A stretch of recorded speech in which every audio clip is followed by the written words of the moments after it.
வணக்கம் சோதர நண்பர்களே. 2024ஆம் வருடம் குரு வக்ர பலன்கள் 2024 அக்டோபர் மாதத்திலிருந்து 2025 ஜனவரி மாதம் வரைக்கும், அதாவது 4 மாத காலங்களுக்கு குருவானவர் ரிஷப ராசியில் வக்ரகதி அடைகிறாங்க. பொதுவாக ஜோதிடத்தில் அந்த ஜோதிட பலன்கள் அப்படின்னு வரும்பொழுது இந்த வக்ர பலன்கள் அப்படிங்கிறது புரிஞ்சுக்கிறது கொஞ்சம் காம்ப்ளிகேட்டடாக தான் இருக்கும். அதாவது வக்ரம் அப்படிங்கிறது கிரகங்கள் பின்னோக்கி செல்வது அப்படிங்கிறது பெரும்பாலானோருக்கு தெரிஞ்ச விஷயம்தான். ஆனால் அது கிரகங்களுடைய தன்மைகளுக்கு ஏற்ப, அது இருக்கக்கூடிய இடங்களுக்கு ஏற்ப, அதன் வகையில் நன்மை தீமை அப்படிங்கிறது கொஞ்சம் முரண்பட்ட தன்மையிலேயே இருக்கும். அதனால தான் வக்ரம் கிரகங்கள் அடையும் பொழுது சுப கிரகங்களே அசுப பலன்களை கொடுப்பது, இல்லைன்னா அசுப கிரகங்களே சுப பலன்களை கொடுப்பது போன்ற விஷயங்கள்லாம் எதிர்பார்க்கலாம். அந்த வகையில் கிரகாதிபத்திய வகையில் குரு முழு சுப கிரகமாக கருதக்கூடியவங்க. பட் அதே நேரம் குருவை பொறுத்த வரைக்கும் குரு இருக்கும் இடம் குரு பார்க்க தான் கோடி நன்மை அப்படிங்கிறது தான் பழமொழி. அப்போ இந்த மாதிரியான கிரகங்கள் வக்ரம் அடையும் போது அதனுடைய பலன்கள் அப்படிங்கிறது ரொம்பவுமே மாறுபட்ட நிலையிலும் முரண்பட்ட நிலைகளும் தான் இருக்கும். அதனால தான் இந்த வக்ர கிரகங்களுடைய பலன்களை பொதுவான வகையில் எடுக்கிறது அப்படிங்கிறது கொஞ்சம் சிக்கலான விஷயம்தான். பட் இருந்தாலுமே இந்த வக்ர கிரகங்கள் என்பது சுய ஜாதகத்திலேயே வக்ரம் பெற்றிருந்தது அப்படின்னா, கோச்சார ரீதியாக அது வக்ரம் அடையும் பொழுது அதனுடைய முழு பலன் அப்படிங்கிறது கிடைக்க பெற்று வருது. மற்றவங்களுக்கு ஒரு 50-60% நடக்குது அப்படின்னா, இந்த வக்ரம் அடைந்தவங்களுக்கு சுயஜாதகத்தில் வக்ரம் பெற்றவங்களுக்கு இந்த கிரகங்களுடைய பலன்கள் அப்படிங்கிறது 90-100% வரைக்கும் முழுமையாக இருக்கும். ஸோ பொதுவாகவே இந்த குரு பெயர்ச்சி அப்படின்னு வந்துட்டாலே எல்லா ராசிக்காரங்களுக்கும் பொது பலன்கள் அப்படிங்கிறது சொல்லப்படும். அதில் எல்லா ராசிக்காரங்களுமே பார்த்தீங்கன்னா ஒரு சார்பினர் மட்டும் இன்னும் எதுவுமே நடக்கலை, எப்போ போல தான் இருக்குது அப்படின்னு நினச்சிட்டு இருப்பாங்க. காரணம் என்னென்னா, அவங்களுடைய ஜாதகத்தில் அந்த கிரகங்கள் வக்ர நிலையிலிருந்து செயல்பட்டு இருக்கும். இல்லைன்னா வக்ரம் பெற்ற கிரகங்களுடைய பார்வையிலையோ அல்லது சேர்க்கையிலையோ அந்த கிரகம் அடைஞ்சிருக்கும். ஸோ அந்த மாதிரியான ஆட்களுக்கெல்லாம் பார்த்தீங்கன்னா இந்த வக்ர காலங்களில் அந்த கிரகங்களுடைய அந்த பொது பலன்கள் அப்படிங்கிறது கிடைக்க ஆரம்பிக்கும். ஸோ அப்படி இந்த 2024 அடுத்த 4 மாதங்களுக்கு குரு ரிஷபராசியில் வக்ரம் பெறாங்க. ஸோ பொதுவான வகையில் ரிஷபராசியில் குரு வக்ரம் பெறும் பொழுது இது ஒரு கலவையான பலன்களை தான் கொடுக்கும். கிளியராக சொல்லணும்னா, கடைசி 5-6 மாதங்கள் ரொம்பவுமே யாரெல்லாம் ஸ்ட்ரகிள் ஆகிக்கிட்டு இருக்கீங்களோ அவங்களுக்கெல்லாம் பார்த்திங்கன்னா இந்த அடுத்த 4 மாதங்கள் அப்படிங்கிறது ஒரு நல்ல மாற்றங்களை ஏற்படுத்தி கொடுக்கும். பட் அதே கடைசி 5-6 மாதங்கள் ஏதோ பரவாயில்ல சமாளிச்சிட்டு அப்படின்னு நினச்சிட்டு இருக்கிறவங்களாம் பார்த்திங்கன்னா அடுத்த 4 மாதங்களுக்கு கொஞ்சம் மந்தமாகத்தான் இருக்கும். அதாவது நெகட்டிவாக இருக்காது, விஷயங்கள் காரியங்கள் மந்தமாக இருக்கும். நார்மலாகவே குரு வக்ரம் பெறும் பொழுது பொதுவாக இந்த விவசாயம் சார்ந்த விஷயங்கள், தங்க ரீதியான விஷயங்கள், ஆன்மீகம் சம்பந்தப்பட்ட விஷயங்கள், கல்வி வித்தை, விவசாயம் சார்ந்த விஷயங்கள், குழந்தைகள் சம்பந்தப்பட்ட விஷயங்கள், இந்த மாதிரி சில விஷயங்கள்லாம் பார்த்திங்கன்னா நிறைய மாற்றங்களுக்கு இயல்பாகவே உட்படும். ஆல்ரெடி இது எல்லாமே பொதுவான வகையில் இன்றைய சூழ்நிலைக்கு கொஞ்சம் பேசு பொருளாகத்தான் இருக்குது. ஸோ இன்னும் சில காலங்களுக்கே பார்த்திங்கன்னா இந்த மாதிரியான விஷயங்கள்லாம் கொஞ்சம் அப்படி இப்படின்னு தான் இருக்கும். அதனால் மக்கள் இது சார்ந்த விஷயங்களில் கொஞ்சம் கவனத்தோடு இருப்பது நல்லது.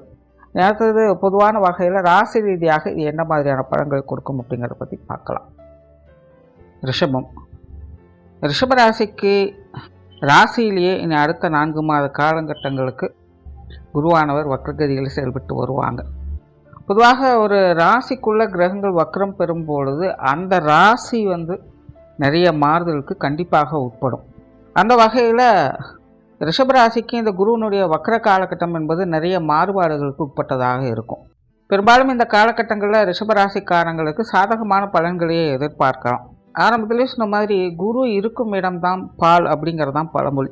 அந்த வகையில் ராசியிலே குருவினுடைய அமைப்பு இருந்ததுனால சமகாலமாக ரிஷபராசிக்காரங்க ஒரு மாதிரியான வறுமை ஸ்தானத்திற்கு தள்ளப்பட்டு இருப்பாங்க. வெறுமனே கடமை கழிப்பதற்காக எல்லா விஷயமும் செய்ய வேண்டிய சூழ்நிலைகளாக ஏற்பட்டிருக்கும். ஆனால் ஆல்ரெடி சனி வக்ர நிலையில் செயல்பட்டு இருக்கிறதுனால ரிஷபராசிக்காரங்களுக்கு சமகாலமாக இந்த வேலை பளு அப்படிங்கிறது கொஞ்சம் அதிகமாக இருக்கும். நிறைய பேருக்கு இந்த காசு பண விஷயங்களில் ஈடுபாடுகள் அப்படிங்கிறது அதிகரிக்க செய்யும். எதையாவது ஒன்று செய்யணும், சாதிக்கணும் அப்படிங்கிற எண்ணத்தோடு அவங்க நிறைய புதிய அணுகுமுறைகளை கையாண்டுக்கிட்டு வருவாங்க. பட் ரிசல்ட் அப்படிங்கிறது பெருசாக எதுவுமே இருக்காது. ஸோ அதனால் ரொம்பவுமே ஒரு மாதிரியான கலைப்புற்ற நிலைகளை தான் இப்போ சமகாலமாக ரிஷபராசிக்காரங்க இருந்து வர்றாங்க.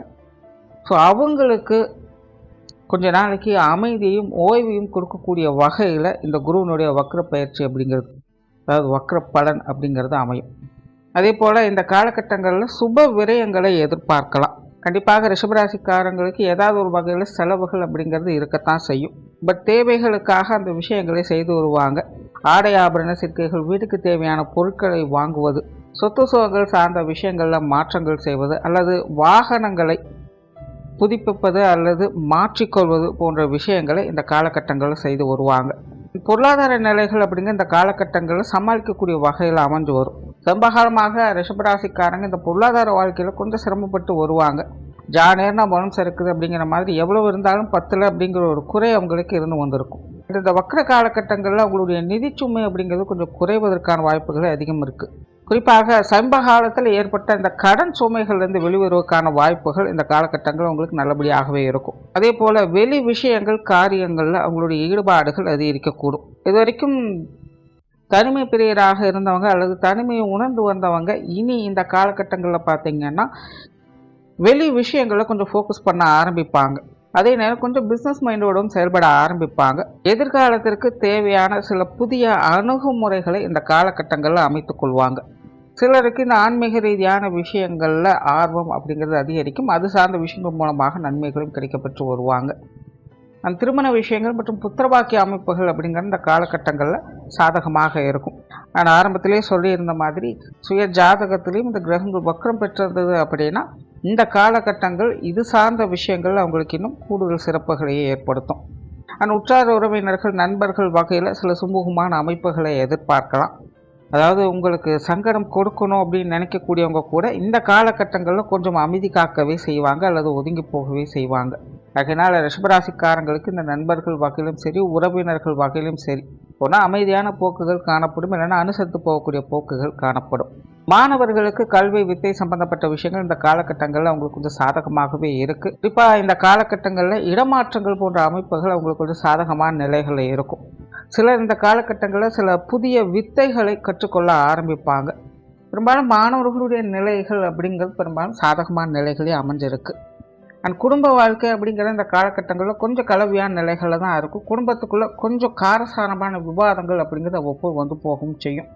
ஸோ ரிஷபராசிக்காரங்க குடும்பத்தில் இருக்கிறவங்ககிட்ட பேச்சுவார்த்தைகள் கொஞ்சம் நிதானத்தை கடைபிடிக்க வேண்டியது அவசியமாக இருக்கும். ஏற்கனவே ரிஷபராசிக்காரங்க இப்போது சமீப காலத்தில் கொஞ்சம் டென்ஷன் ஆகக்கூடிய நிலைகள் அப்படிங்கிறது அவங்களுக்கு தொடர்ந்து இருந்துக்கிட்டு இருக்குது. சின்ன சின்ன விஷயங்கள் கூட கொஞ்சம் அதிகமாகவே அவங்களுக்கு எரிச்சல் தரக்கூடிய விஷயங்களாக இருக்கும். அதன் காரணமாக கொஞ்சம் ஆவேசமாக அவங்க பேசவும் செய்து வருவாங்க. ஸோ இந்த வக்ர காலகட்டங்களிலும் அவங்களுடைய பேச்சுவார்த்தைகள் இந்த மாதிரியான அமைப்புகள் கொஞ்சம் ஏற்படத்தான் செய்யும். அதனால் குடும்ப உறவுகள்கிட்ட பேச்சுவார்த்தைகள் கொஞ்சம் நிதானம் எடுத்துக்கங்க. பட் குடும்ப விஷயங்கள் காரியங்கள் வகையில் இந்த காலகட்டங்களில் உங்களுக்கு சாதகமான அமைப்புகள் இருக்கும். பெற்றோர்கள் சார்ந்த விஷயங்கள் இந்த காலகட்டங்களில் சமாளிக்கக்கூடிய வகையில் இருக்கும். உடன்பிறப்புகள் சார்ந்த விஷயங்கள் பட்டுமிடாமல் இருப்பது நல்லது. விஷயங்கள் காரியங்கள் சாதகமான நிலைகள் இருக்கும். பட் சின்ன சின்ன கருத்து முரண்பாடுகள் அப்படிங்கிறது அவ்வப்போ இந்த காலகட்டங்களில் வந்து போகவே செய்யும். கணவன் மனைவி உறவுகளுக்குள்ள அமைதியான சூழ்நிலை நிலவும். இருவருமே ஒருத்தருக்கு ஒருத்தர் கொஞ்சம் மனுசரித்து போகக்கூடிய தன்மைகளை இந்த காலகட்டங்களில் எதிர்பார்க்கலாம். குழந்தைகள் சம்பந்தப்பட்ட விஷயங்கள் இந்த காலகட்டங்களில் ஒரு கலவையான அமைப்புகளில் தான் செயல்படும்.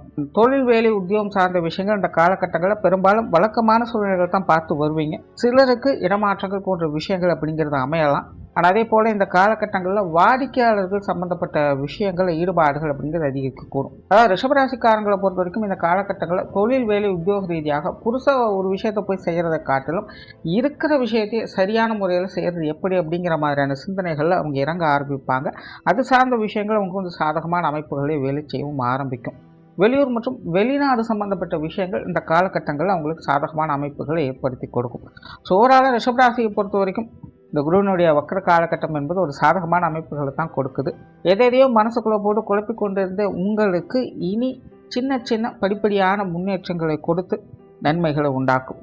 நன்றி, வணக்கம், வாழ்க வளமுடன்.